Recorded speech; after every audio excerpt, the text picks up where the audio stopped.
Lawyers, litigants, including journalists, were on Friday asked to vacate Courtroom 7 of a federal high court in Abuja during the trial of TUKUR MAMU, the negotiator for victims of the Abuja-Kaduna train abduction by terrorists.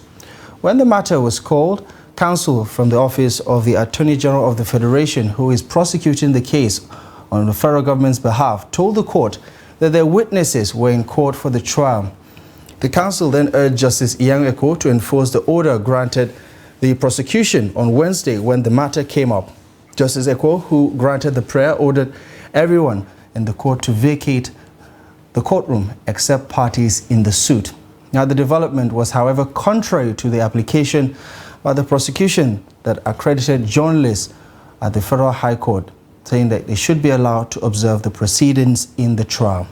The News Agency of Nigeria reports that Justice Eko had on Wednesday granted an application to protect witnesses lined up in the prosecution of Mamu, who is being tried over his alleged relationship with terrorists that were involved in the last year's abduction of the Kaduna-Abuja bound train. Now let's get some more insight about this developing story. Joining us via Zoom this evening is Abba Hakimi. He is a lawyer and he's going to join us from Kano for a lot more of this, from Zaria, I beg your, from Kano actually, as we try to unpack some of these developments. Barrister, thank you very much for joining us on the News Hour. Thank you very much for having me.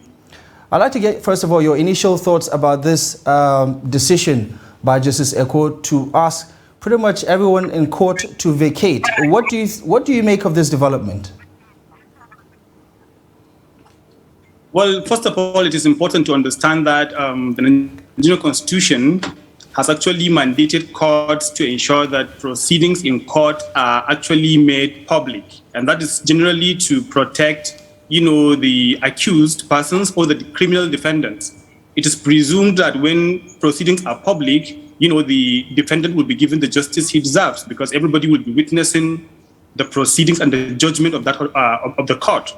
But however, there are circumstances where the criminal defendant, or sometimes even the witnesses, even the victims in that case, may require some kind of protection. There are some instances where witnesses testifying in especially high-profile cases, like the cases involving terrorism or maybe in election petitions, the law itself clearly provides that the identity of those witnesses may be concealed, and also the proceedings and the rulings of that honorable court may be done in camera or secretly. However, in this instant case, especially like you just said, the application by the prosecution counsel does not cover or does not include accredited journalists. And this is also in line with the provision of Section 261 of the Administration of Criminal Justice Act, which says where such an order is made, that is order for the public to leave the court, of course excluding the parties and their legal representatives, that order should not cover accredited journalists. Right. But like you said, in this case, even accredited journalists and agents from media houses were also asked to vacate the court. And I would like to say that that itself is not actually, it's within the powers of the courts to make such kind of orders. Yeah, but do you agree with this particular decision? Because I like to think that publicizing trials like this or making it public also adds a layer of credibility and transparency to the entire process. Wouldn't you agree? Yeah, this is especially a constitutional provision. Like I said, Section 36 sub 3 and subsection 4 of the Constitution provides that all courts must conduct their proceedings publicly. But there are exceptions to every general rule. And one of the exceptions in this case is that where there is issue of public order or public morality, or there is issue of safety, then the judge may direct that the public should vacate the court. And there are also instances where the minister, if you look at the Constitution itself, it provides that the minister of the federal government, who generally is the Attorney General of the Federation, or the Commissioner of a state, may also apply in writing to inform the court that so proceedings should be conducted in camera or separately, and that can only be done in the best interest of the public. But like I said, in this case, this section has been clarified by section 261 of the ACJA, that is the AJA, which says where such order is made, there is a presumption that it does not include accredited journalists, except where the judge clearly said so. But every time a judge makes that kind of order, there is an embedded presumption in law that the order does not cover accredited journalists. But like I said, this does not actually stop the judge from making an express order, including the judge, the media, where he deems fit.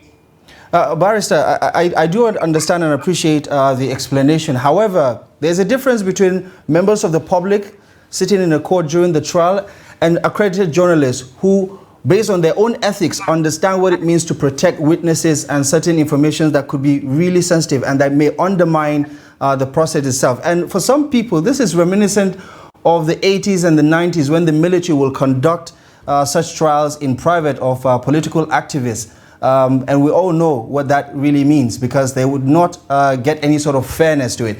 Do you see a way for the Office of the Attorney General to push back on this and insist that at least journalists be let into the courtroom to monitor the proceedings? I think it is in the best interest of democracy in Nigeria, and also in the best interest, for the sake of transparency and accountability, that members of the press be allowed into that courtroom, just so that they can cover whatever is going on, and that they may be admonished, of course, on ethics and professional ethics, so that they should, the reportage itself should be one that does not undermine, the country's security and, of course, public safety, and, of course, safety of the witnesses who are there to testify in this kind of cases. Like I said, testimony in cases having to do with terrorism or election petitions generally are very risky. We've seen cases where witnesses are being assaulted, where some of them have even been killed even before they testify in court. So it is only normal for lawyers from the Ministry of Justice to apply to protect witnesses. But like I said, there is a very clear provision of the law which says members of the media shall not be covered in such an order. And I believe, the Office of the Attorney General should apply to have the order modified such that members of the press may access the proceedings and publicize, professionally to the Nigerians. Barrister Abba Hakimi, thank you very much for the insight and for the analysis on this particular developing issue. We appreciate you very much for making time and for joining us on the News Hour. Thank you very much for your take. Thank you very much. You're welcome.